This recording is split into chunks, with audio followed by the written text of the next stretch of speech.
Survivor Specialist Phil and Alexa are back, and Robert It's is me, Alexa. Alexa tonight. I am they now have the Alexa. same voice, the same exact voice. They do have the same length of hair, so there is that. Alexa is in a different country, I think. I don't even know where she is. She's observing the northern lights last time I checked Is she? social media. Yeah, which Is pretty she? cool.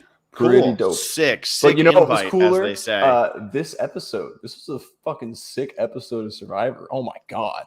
30 seconds in, we got our first F-bomb from the child. I was Thanks just a lot, so intern. excited. I'm just so excited. Was that not a great episode? No, it was. And I got to say, episode number 3 was Alexa and me going on our bitch fest. We hated it. It was horrible. Brad going home made no sense. It wasn't because it was Brad. It was just because they didn't explain it. It was stupid. It made no sense. Why did Brad go home? We don't know. We don't understand. But these last 2 episodes have been amazing. The JD boot, it's a bummer to see JD go, but that was a great episode. Honestly, a bummer to see Jeannie going tonight. But it was always destined to be this way. It was going to be Shan and Ricard from the beginning. We knew it was going to be them if this tribe got decimated. This had all the makings of a Malcolm and Denise type scenario. Or if they're not really merging next week, which I think that they're going to do like a one world type search. I think they're going to do a one world type thing here where they stay on different tribes, but they all go live together. But we could even end up with a Bobby John Stephanie type deal. And wouldn't that be a fun way to start this new era of Survivor with Shan defeating Ricard in a fire making challenge? I get chills down my back thinking about that. Like, oh my, we get 2. How many 2-person tribes have we ever had? We have this. We have the intentional Matt saying the classic with Denise and Malcolm, and then we have Oolong. I don't think there's another one. It's just this is the 3rd time. I mean, yeah, in terms of in the team tribe stage phase, obviously when you get to individual, you'd have final 2s all the time. But I'm having a hard time thinking of one. There hasn't been one since Malcolm and Denise. Yeah. So yeah. I mean, I am a fan of this, and people are in the chat already saying that they're tired of Shan and they're tired of Ricard, and you know that's going to happen when you see so much of them. But they've gone when they go to tribal, they've gone to 4 straight tribal councils. I mean, that is just a fact. They've gone to 4 straight tribals. Vochi went at 8 or 16 or whatever it was, 15, 14, 13, or I guess it's 3 straight tribals, whatever, it doesn't matter.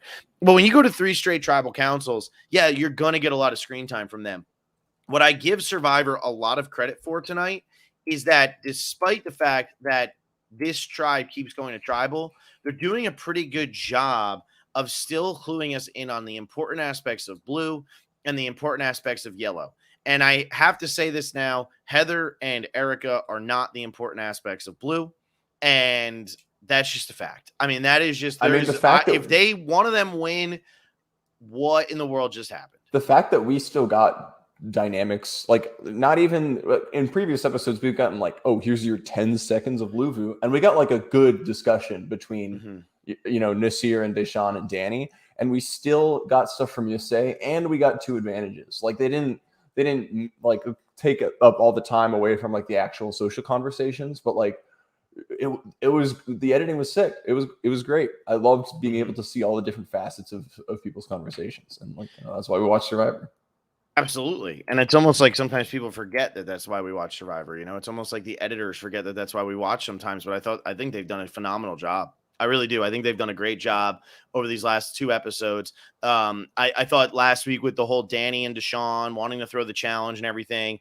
And then I thought tonight with this Nasir bomb being dropped, a little Ben bomb from Nasir. I was a big fan of that tonight. I was a big fan of that. Well, I thought that was awesome. Yeah. So talking about just going over all we got from Luvu, I really liked that little, I know that like they always did the little animal shots, but when they were doing like the following the fish with like very like tropical beach music, like that was really cool.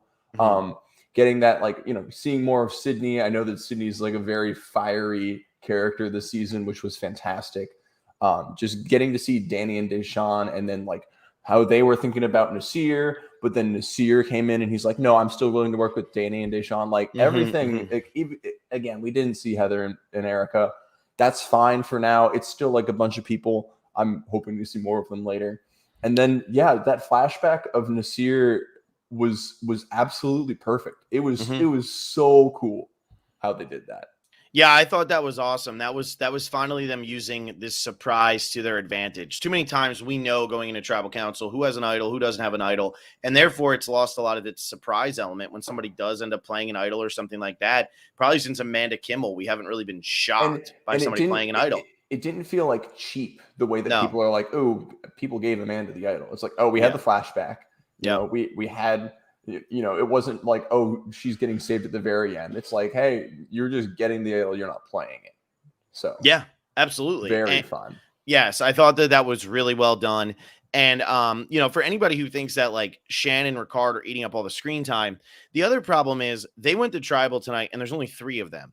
So to fill as much time on that tribe, and Shan goes on the walk with Lyanna, there's a lot going on with them. I think that Sydney is getting a very bizarre edit.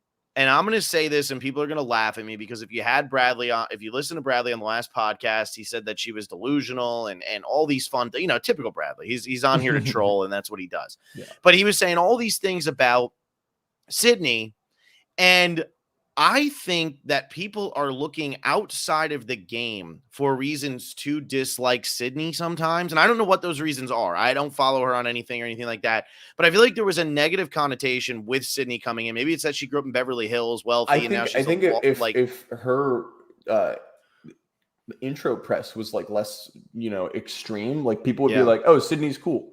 But now that she's getting like, if it's just the context entirely of what the season is about. But so here's where I'm going with this. I am getting severe. Everybody start rolling your eyes now. Michelle Fitzgerald vibes. Oh my God. Oh, but here is why. No, but here is why. They have had but listen, they have had zero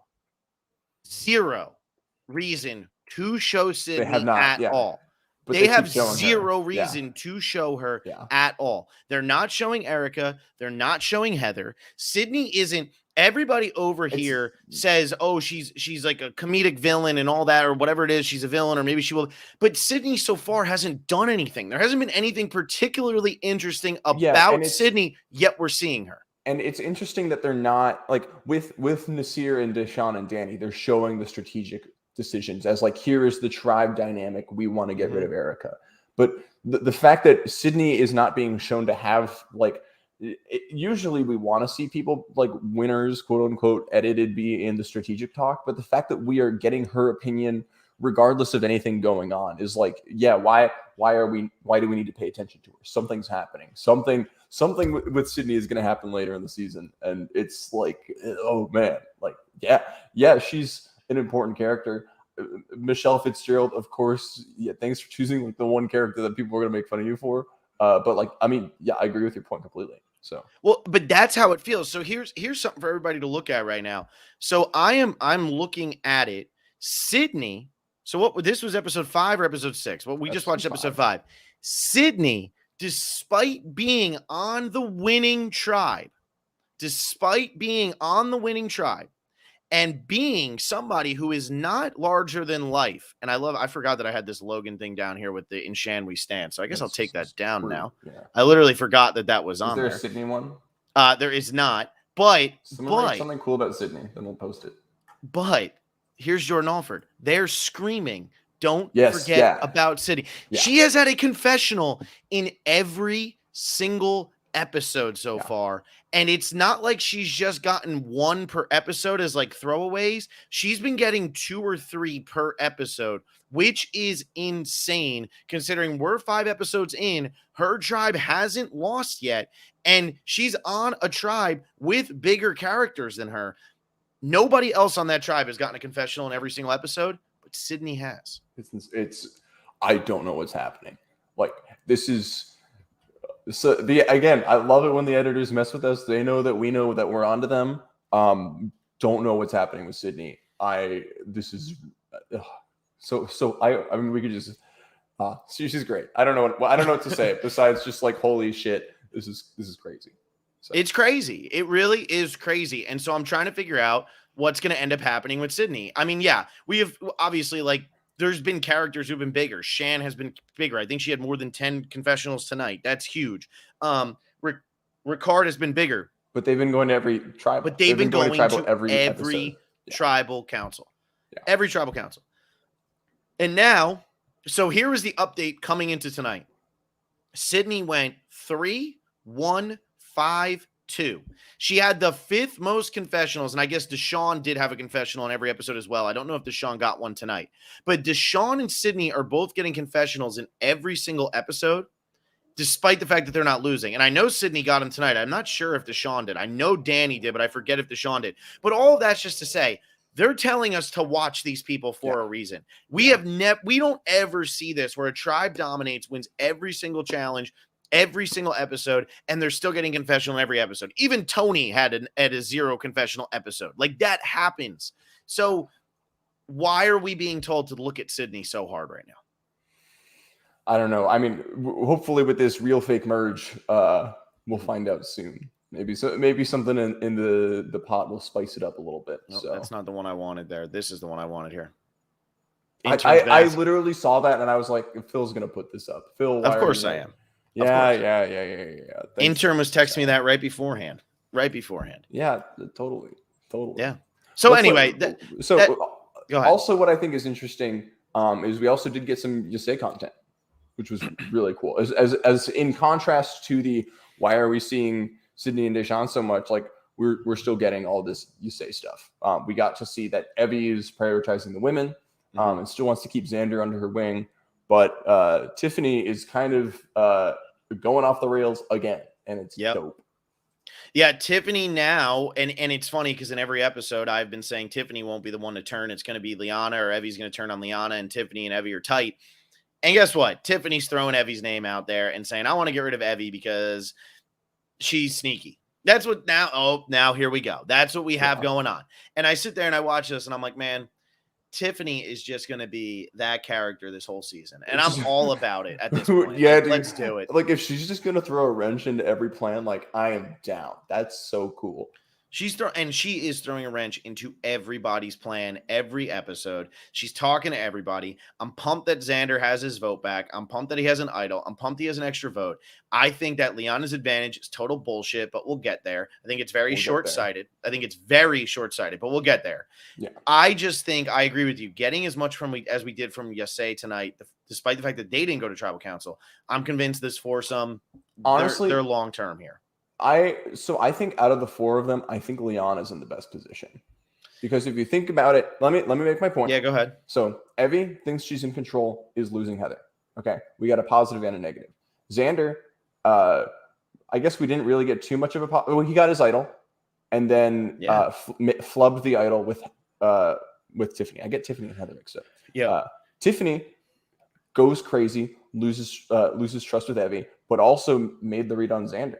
And Lyanna, there was nothing negative about that. We know that she's kind of like in the mix of it, in the mix of Heather, oh my God. Heather's not on this season, I know. Robert. Yeah, Heather doesn't exist. Yeah. Sorry, Heather, you're not real. My bad. Yeah. But Lyanna is hearing stuff from Tiffany. Lyanna's hearing stuff from Evie. Maybe Lyanna and Xander aren't that close, but like I could imagine that like them being 2 young people like are close. I mean, she just got this advantage. So I think that like the rest of the 3 of them, like we've seen flaws, which is like not, again, if you're thinking, what about the edit? Not super typical of someone that's going to win. No, of course. And so talking about this Lyanna advantage, though, I want to go to this and kind of talk about, with Lyanna, I think that she's gotten a pretty good edit, but I also think that like, I don't know, I'm a little confused on where Lyanna is and, whatever, that's fine. I don't need to know where she's at, but I think this is a good one when talking about her advantage. Now we can get into this, but BFEC says Lyanna's advantage would be cool in a season where you didn't have to announce your idol. And I think that's my biggest problem is when they're saying these phrases all the time and words getting around and it keeps being repeated and all of that. And even if you didn't have to share the idol, it's like, why do they keep saying that phrase? Why have they said broccoli now 8 times? Why did he just say that? I don't like that now it's so known that somebody has an idol. You can just take the idol. Granted, he's still going to have his extra vote, which good for him.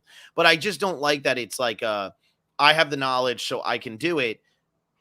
I think having knowledge in Survivor is powerful enough already. So why does that person now need to give you the advantage that they have? It should just be enough that you know they have the advantage. Now be a good Survivor player and figure out how to get rid of them despite the fact that they have the advantage, rather than Survivor just saying, well, you know it, and that's not good enough. Now let's give you their advantage. I just think it's so over the top. I think it's too much. I think that it is a lot. I think that in like a vacuum of like just thinking about this, like, yeah, you don't want to tell people about your idol anyway, right? Mm-hmm. So thinking about like the announcement thing, like it was kind of on the players to like tell people that they had the idol. Like, yeah, the broccoli stuff's weird, the astroturf's weird, but like in every conversation that we see where someone like finds out about it, they're like, oh, that's what the butterflies meant. It's not like, oh, he said butterflies twice in a row in challenges. That means that he has an idol. And like, if you want to have your idol out there, like that is the choice that you make. And like, sure, we haven't seen an advantage where you get to steal someone else's idol, but I think like it's kind of on the players for this one to like mess it up. Do I still think that the advantage is very powerful? Yes. It's too powerful. Here's a good point. I mean, somebody in here said, Logan says she could literally just ask Nasir, Shan, or I lost the comment because it went away. But anyway, it was like she could just ask. Just the knowledge should be enough. And I agree. It should be one of those things where you should be able to walk up to somebody and say, do you have an idol? And they have no choice but to tell you. But then you don't just take it from them. I think like knowing it is enough. Because I think if I agree. If you didn't steal the idol and instead the production member, like the cameraman was like, you have to tell the truth. You have to show them. Then they say yes. The paper I would think that that's cool. But like what you can do now, and I think the optimal way to play it is just like right before tribal, you say, hey, I'm using my advantage on you. You're the target. Do you have the idol? Oh, it's now mine. If you don't, cool. You still don't have the idol. I'm going to vote you out. Well, and I didn't like Lyanna said tonight she could do it at tribal. I don't like that. Like, I do not like that. I do not like that you can totally blow somebody's game up at tribal by saying, I'm now just going to take this away from you. I think that's too much. I think it's over the top. I think there's already so many advantages in this game. I understand that they're trying to figure out ways to make idols less powerful and things like that. The easiest way to make an idol less powerful is just not give them away. So rather than like, oh, like you have to think about what Xander just had to go through to get this idol. He's had to go through so much crap to get this idol. He didn't have a vote. He didn't have all this blah, blah, blah. And he finally gets the idol, and now it's just going to be taken from him because, you know, not for nothing. And I think this is where my problem comes to. In an older season of Survivor, telling somebody you have an idol is a bad idea. Kelly Wentworth telling War Dog she has an idol is a bad idea. But in this season, when you lose your vote until you get it, telling somebody you have the idol isn't stupid because you need them to trust you enough because you don't have a vote. So you have to really make sure people are on your side. And that's a good way to gain trust. So it's kind of taking something that's actually a good strategic play because Xander's still here, despite not having a vote at the tribal council he went to, and trying to make that work for you and doing it well. And now being like, also, now we're going to introduce something else that's going to undermine all of the hard work you just put into it. I just think it's too much on this season. Sure. I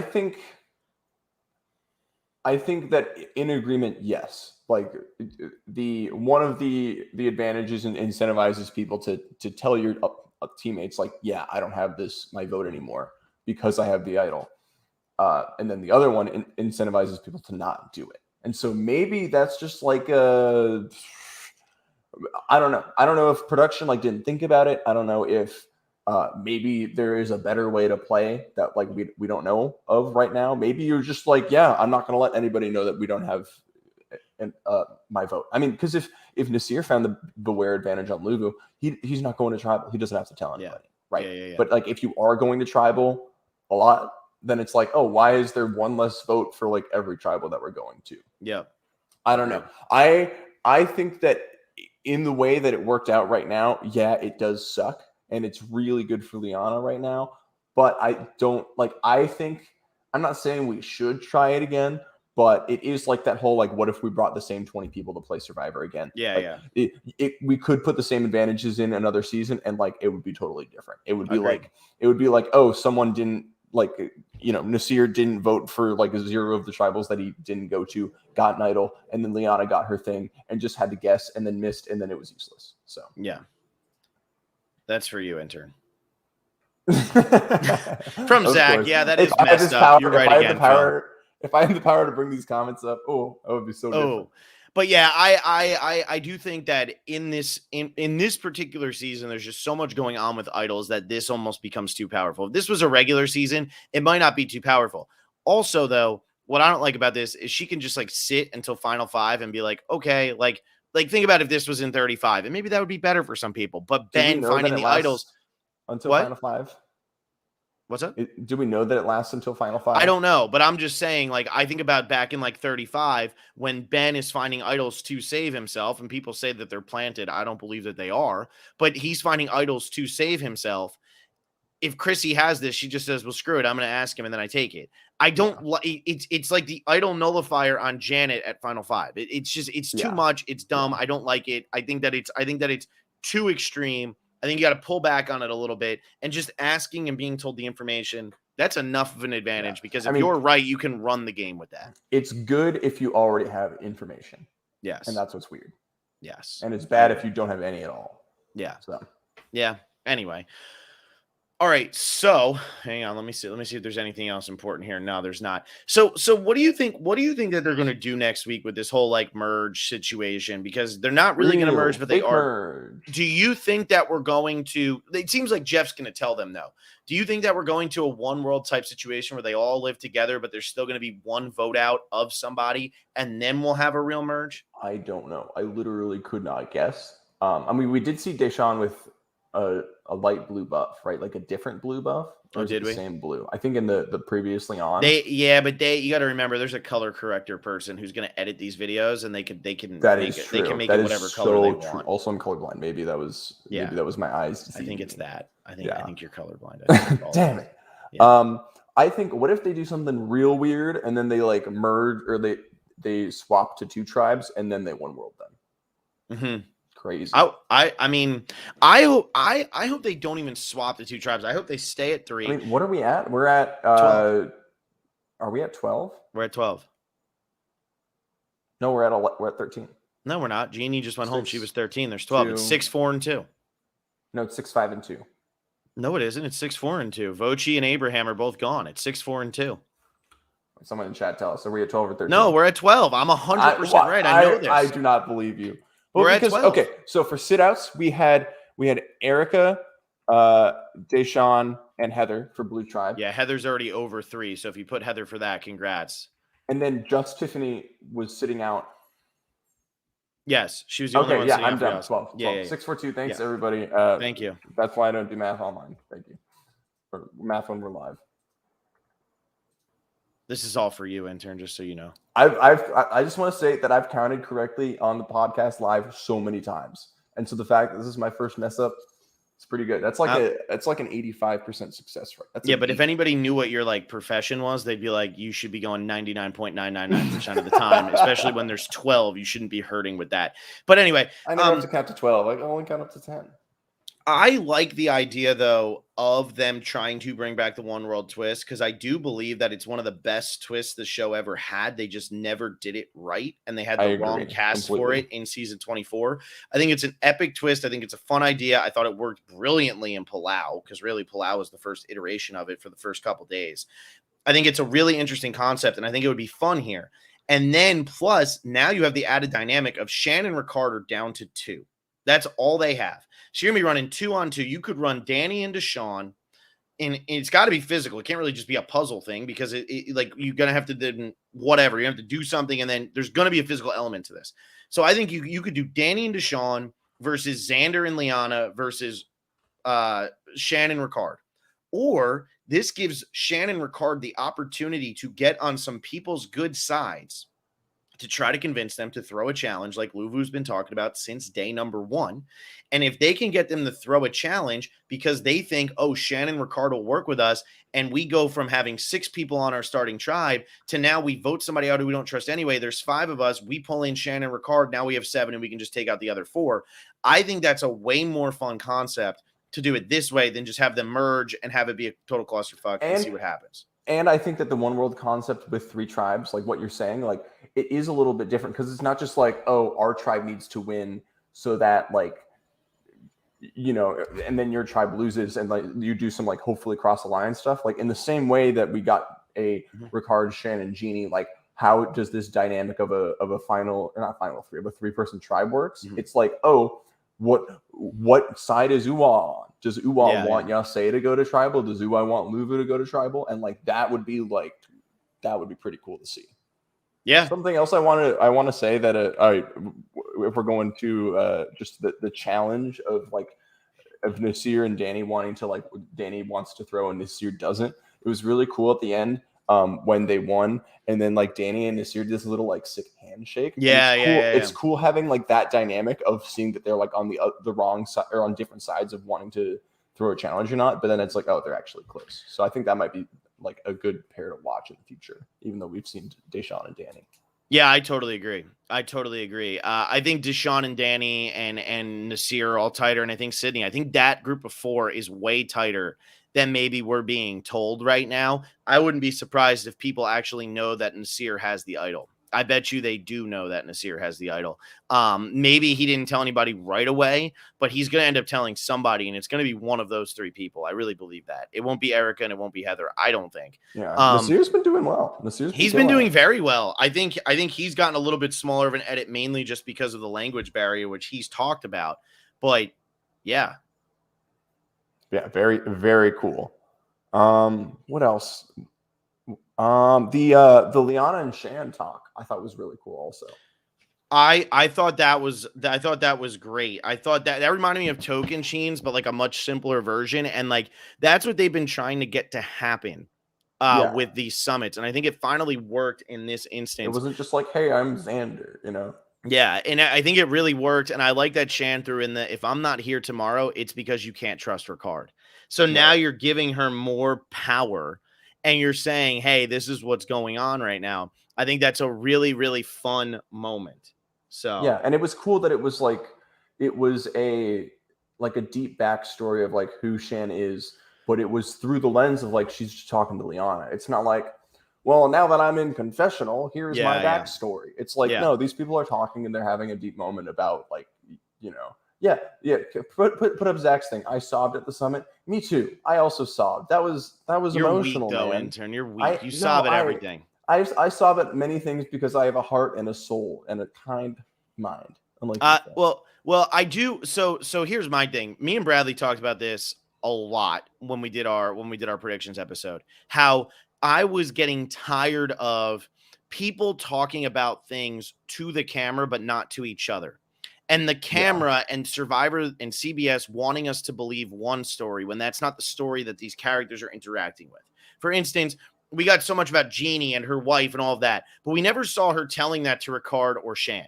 It's not as emotional when it comes straight to us. We want to see it with other people. Tonight, Shan and Lyanna bonding the way they did so quickly. So cool. And over such a story, that's what I want. I don't want it in a confessional. I don't want Shan telling us that in a confessional. I want her telling that to Lyanna because now we're seeing the reaction of another human being in a real life human reaction rather than people we don't see because they're sitting behind the camera with sunglasses on, probably like, holy shit, it's day 11 and it's hot. I just want to go have a beer. If this is what you wanted, Phil, then why didn't you cry? Because I don't cry. Lame. I don't cry. Lame. We don't. No. Phil sheds a tear for the prop bet. Sorry. No, Phil sheds a tear for the prop bet. Although Lyanna certainly shed some tears tonight. Lyanna certainly said, and Tiffany had a big bleep out, but I think Tiffany already had a bleep out. Had a lot of bleep outs. Also, speaking of the Tiffany bleep outs, it was so funny. Like, sorry, we're bouncing around, but when we were going from Tiff and was like sussing out Xander, when she would like turn to the camera and Xander would be behind her and she would be like just make faces. I know. So funny. So good. So funny. Good. She's a character, man. Like she's funny. Great. Yeah, she is a very entertaining character on this season. I think I'm a big fan. All of these people are like, well, they're finally starting to come to life. I feel like we're getting so much of advantages, but we were getting too much of advantages early on. And then all the people we were starting to like, I mean, if you look at these confessional counts, they're ridiculous just because what it ends up being is like you end up having a situation where like Brad and JD have more confessionals than anybody who's still left in the game coming into tonight. Like that should never, ever, ever happen this early in the game. And that's what was happening. And so I think that they're finally starting to like develop the characters that are actually going to go further. And that's making things a lot more interesting. Yeah, no, I agree. And I mean, it always does take a little bit to like understand who the characters are. And we did have a lot of advantages, but like getting them in now, like it's pretty good. Yeah, pretty good. I agree. And then let's talk about this this group of three. I knew Jeannie was going home tonight. There was no doubt in my mind once they lost. I like knew it. The editing was well done to give us some paranoia about Ricard and Shan not trusting each other. I mean, I don't even think that you can say that it was the editing, because like we had that talk between Shan and Ricard where Shan was like, give me the advantage back so that I know that I can trust you. And then Ricard was like, no, we literally did this to JD. I cannot do this because you will blindside me, because we just did that. And I don't like, yeah, it was edited well, but like that didn't not happen, you know, like, and they were literally telling each other, like, I am paranoid about this. Like, I cannot, like, Ricard, of course, Ricard's not going to give Shan the advantage because she's like, why would you give a power like that? And Shan, of course, wants it back because, you know, it's kind of like the reverse where she gave, you know, the advantage to Ricard, and now she thinks like, oh, he's going to try to keep it. And like that, I think is real, you know? Yeah, no, I totally agree. And so when I'm looking at this and I see this scene play out, Shan got a little too cocky with it, and she got too paranoid, which then led to Ricard seeming more paranoid, which I thought was funny because clearly she doesn't trust Ricard as much as she thinks she should trust Ricard. She probably did trust Jeannie more. And like she already had an idol, and I like Ricard saying that to her. Like, if you don't trust me, then just play your idol tonight. Because I'm not going to vote for you, but just play your idol anyway. Like, because you're just going to waste it. Like, you already have something. So that conversation did happen, but it was Shan being way more paranoid because she was pulled away from camp just hours before. I thought it was insane that Shan didn't use her idol, and maybe now that I think it was so obvious it was going to be. I think that's editing, but like if you are that paranoid, like I think you use the idol there. I'm also and then if it wasn't that obvious, why didn't Jeannie use her shot in the dark? I think that's what. I think that Ricard was so good. And I think that everything Jeannie told Shan was true. That when Shan wasn't there, Ricard's talking about voting out Shan and blah, blah, blah. It was just that it was such a good story that was Ricard's plan. And that's what he was doing on purpose. But it was like, holy shit, is he actually being serious?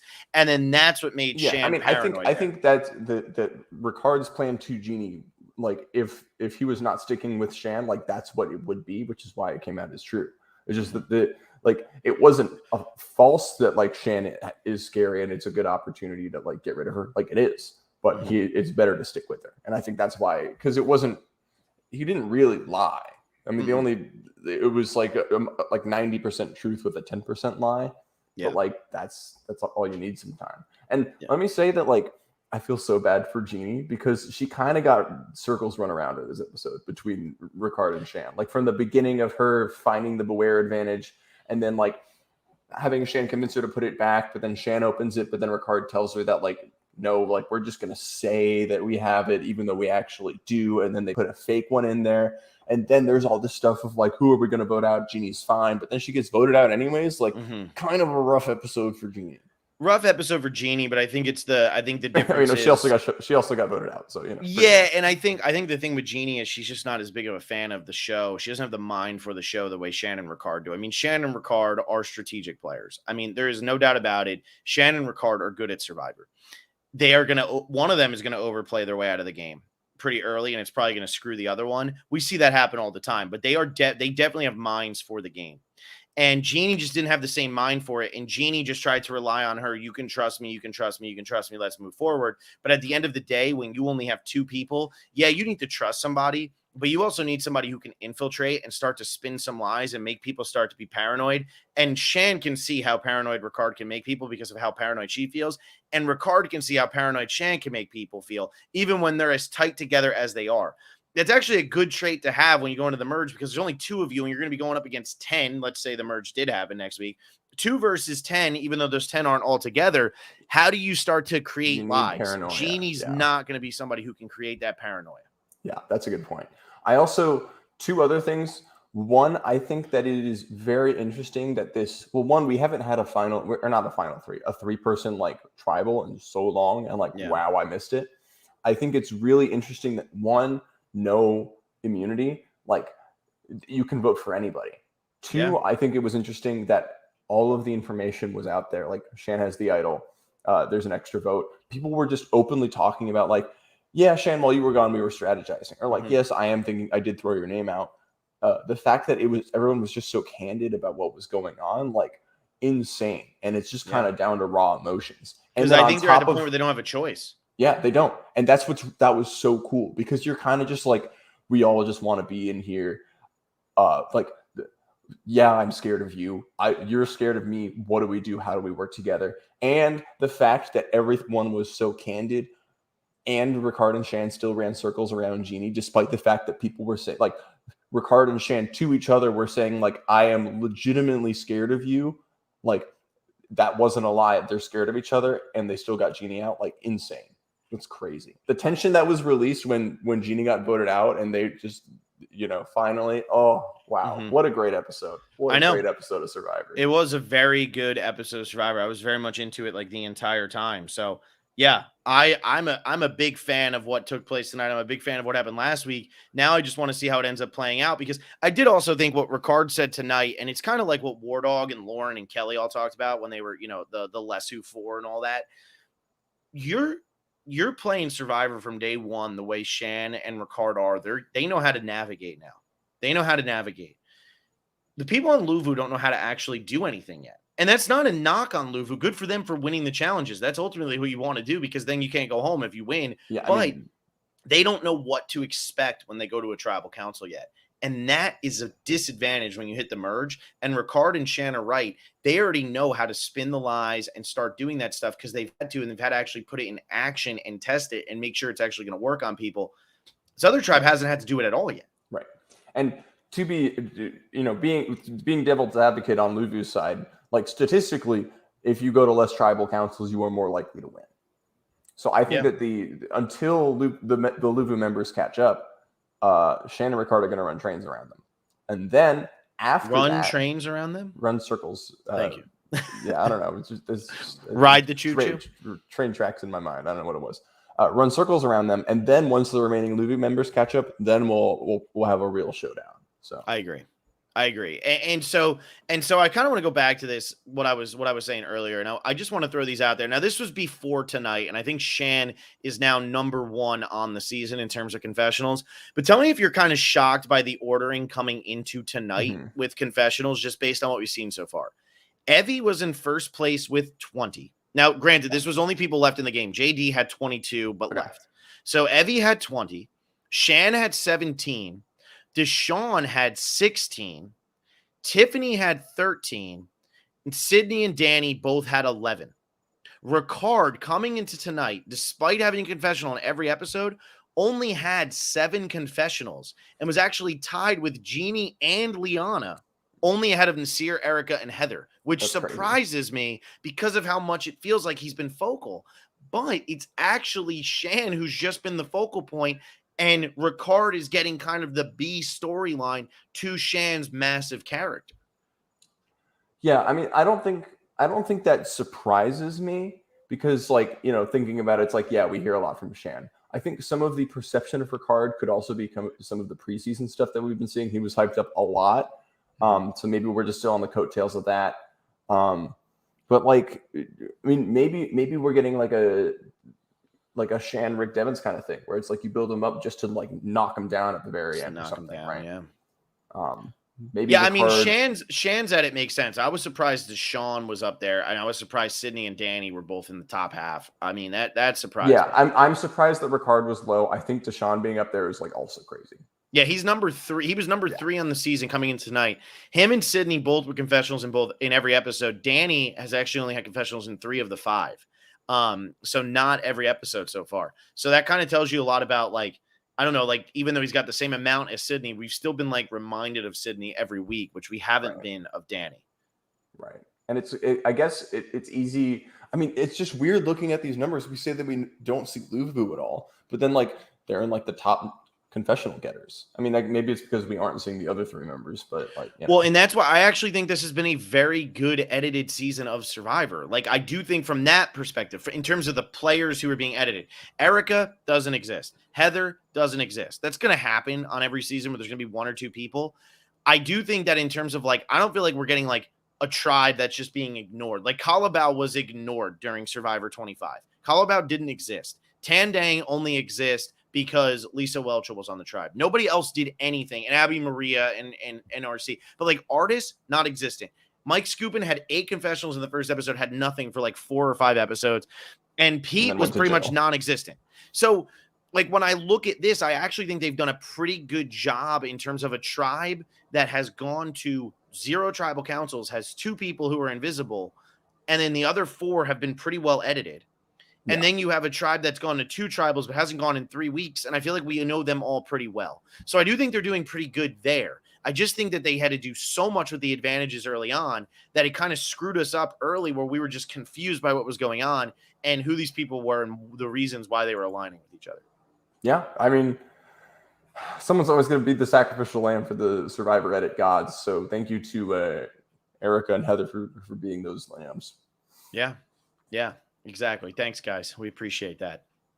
All right, so in terms of here we go. Just one more time for the family at home. I just think next week we're going to start to see like a different type of game being played here, and I'm excited for it. I think Shan and Ricard are going to be safe. Merge. Yeah, I don't think they're going to go to tribal council. I think they're good now. I do think Luvu will actually throw a tribal or throw an immunity. We've seen them discuss it 2 episodes in a row now. I think that's a lot. I think that's a reason to end up making this change. So I am going to go ahead and I'm going to say that's it. Luvu's going to lose next week, but I think it's going to be it for a different reason than maybe what we're thinking. I think there's going to be some wishy-washiness. I'm excited for these people to start talking to each other. I want to see Tiffany and Sydney start talking to each other again. I'm all in on that stuff.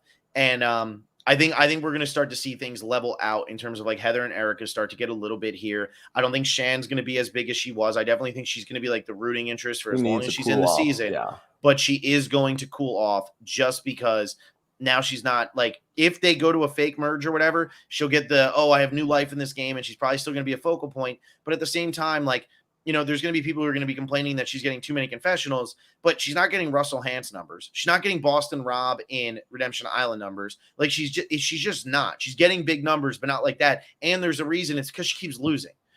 And she's the centerpiece of everything that's happening. Yeah. That's going to happen. In the first 2 episodes, Evie had 19 confessionals. 19 in 2 episodes. Like, and now we like barely see Evie, which is now we've gotten what, 3 from her in the last 3 episodes or 4. Like it's not a high number, and I think that's been really good for it. And I think that's what's ultimately going to end up happening with Shan as well. So that's what I got, and I still think Shan is a 10 out of 10. I am all in on Shan. I don't care if people are getting tired of her or not. I am not tired of her at all. What I liked is at the beginning, because last episode they're like, oh, it's the Shantham or whatever. I thought it was weird that they like called it out in a confessional again, but they played it at the beginning of the episode and they didn't bring it up in a confessional, which was really cool. Yeah. Yep. I agree. Good job again, Survivor editors. You've done it again. Well done, Survivor editors. What else you have, intern? I don't really have much else going on, but what do you have? Some preliminary prop bet stuff. Tiffany was a mouth blur. Shan already had an advantage. Nasir got an advantage. Sit-outs were Erica, Tiffany, Heather, Deshawn. Jeannie got less than 5 votes. I don't think anything else on the first watch. We'll probably have to update that later. That's crazy that Jeannie made it through this with less than 5 votes. I feel like her name came up a lot, and she got less than 5 votes. Yeah, good job, Jeannie. You got yourself some points. There you go. Jeannie got some people some points. Yeah, so that's what we have right there. Jeannie goes out 13th place. So for anybody who's doing the power rankings game, I'll edit all that later. That's what I have for this. I think right now, the only 2 people that I'm 100% counting out as winners are Erica and Heather, because of how small their edits have been. And I think they've been too small in a season where there's been a lot of big edits. This isn't like Samoa where it's like, oh, Natalie White didn't get anything, but neither did anyone else. There's plenty of people getting screen time here. It just feels like it's the Shan show because the last 20 minutes of every episode has been Shan because they're going to tribal. Yeah. But that's going to happen. But I don't think anyone else at this point is like completely out of contention. Yes, I agree. And you know, it's funny because then we get this one up here. Heather Parisi. Michelle didn't have a lot of confessionals, but she still won. Pretty sure she had the 3rd or 4th most confessionals out of any female winner ever. She had like 57 confessionals. What did she have at episode 5 though?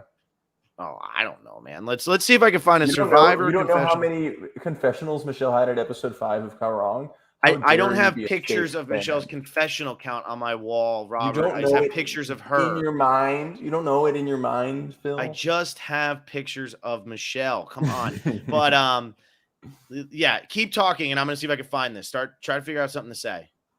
I mean, yeah, it's like I feel like we don't usually have like this many like still winners in contention. I feel like we usually like have like pairs where one person is more clearly going to win if they make it to a final 2 or more people that have been purpled out. But like, yeah, overall, I'm enjoying this season. I guess I could do like a little mini wrap up while you look for this. So, well, here it is. Michelle through 5 episodes, she had 7 confessionals, and then episode 6 was her big one, and that brought her up to 13. But for anybody who's keeping track at home and doesn't think she got a lot, she had more than Jeremy had when he won. She had more than Tyson had when he won, more than Natalie Anderson had when she won. So, like, more than Denise had by 20, more than Kim Spradlin in One World. Guys, it was so obvious. All right, we get it. We get it, Phil. So obvious. We'll see. But all of that's to say that sometimes it feels like somebody's not getting a lot of screen time on a season just because the things they're saying aren't massive things. It feels like Courtney Yates and Tyson get a lot more screen time than what they actually got because you remember everything they said. Somebody like Michelle isn't that massive of a character, and that's what's happening on this season. It's shocking Deshaun has had however many confessionals he's had, but he's had them. He had all those confessionals during that one immunity challenge. Everything else, it doesn't feel like he had much because it wasn't about massive stuff. And so where it feels like Shan is eating up all the screen time, it's because you're remembering what Shan's talking about. But you're also probably going to be surprised Ricard has a lot less than people like Sydney and Deshaun and Evie, who don't feel like they've been that big of characters, at least in the recent episodes. Yeah, no, totally agree. Totally agree. That's what I got. Anyway, I don't have anything else if you don't, Phil.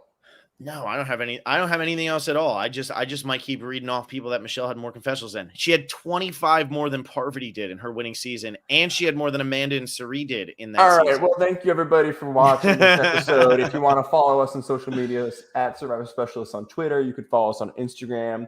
Hey, if you want to join the power rankings, become a $20 patron. You could still. You're probably going to lose. You're not going to win. You're not going to win. I don't want to steal $20 from people, Intern. Okay, in that case, don't do it unless you really think that you can beat Phil. That would be so funny. If that not, you can donate any amount. Any amount helps. Also, subscribe to us on YouTube. We're getting pretty close to 10,000 subscribers, which is very close. We've been inching at that for a while, and like that would be super cool. Maybe we could do something. I'm not the person that makes those decisions, but it'd be cool if we did it that 10,000 subscriber special. Right, Phil? That'd be so cool. Michelle had more than Sandra both times she won. Oh, yeah, no, I'm sorry, Intern. I'm listening to you guys. Yeah. Thank you guys so much for watching. Alexa will be back. We don't know when we're going to podcast yet. I got to talk to her. I think she's back tomorrow. So we'll talk about what we're going to do. Who's the guest for Sunday? We don't know. We don't know yet. We got to figure it out. We got to see. We scheduled last second. You do know who the guest is, but it's a mystery, and we're not telling anybody. No, I literally have no idea. All right. Well, I was trying to, No, I don't know. I don't know. Well, but I do know that Michelle and Jenna Maraska actually have goodbye, 57 everybody. each. That's good crazy. Night. Have a crazy good night. Ended on that note.